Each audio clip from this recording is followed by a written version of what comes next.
दरम्यान कपिलच्या ट्विटची दखल घेत मुख्यमंत्र्यांनीही बीएमसीला या प्रकरणाची चौकशी करून दोषींवर कारवाई करण्याचे आदेश दिले आहेत। फडणवीसांनी तसं ट्विट केलं आहे।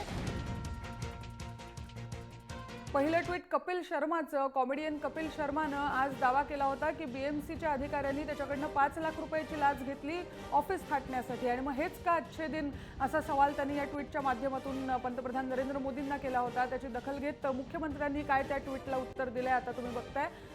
कपिल भाई, please provide all information, have directed MC BMC to take strictest action, we will not spare the culprit. Kapil Sharma यांना टॅग करून देवेंद्र फडणवीस यांनी हे उत्तर दिलंय। त्या अधिकाऱ्याचं नाव सांगा।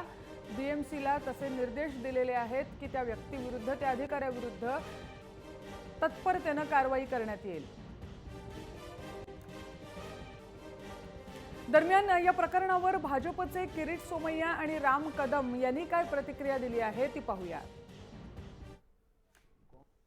कपिल शर्माला 5 लाखाची रिश्वत लाच स्वतःच्या ऑफिससाठी द्यावी लागते, अत्यंत दुर्दैवी घटना आहे। कपिल शर्माचा जो अनुभव आहे, मी ताबडतोब महापालिका आयुक्तांशी बोलणार आणि त्यांना सांगणार या प्रकरणाची चौकशी करा। जर ते काम योग्य नव्हतं तर 5 लाख लाच घेऊन कसं काय योग्य होऊ शकते, म्हणून ताबडतोब कारवाई करा। ज्या अधिकाऱ्यांनी पैसे मागितले त्या क्षणी कपिल शर्मा का गेले नाहीत अँटी करप्शनकडे, का गेले नाहीत पोलिसांकडे, का त्या अधिकाऱ्यांची नावं लपवून ठेवली, असं काय त्यांनी ऑफिसमध्ये काम केलंय, या सगळ्या गोष्टींची मीमांसा होणं गरजेचं आहे। आणि माझी अपेक्षा आहे सायबर सेलनी कपिल शर्मांना बोलवावं, महानगरपालिकेच्या अधिकाऱ्यांना बोलवावं आणि जे कोणी गुन्हेगार आहे त्यांना कडक शासन व्हावं।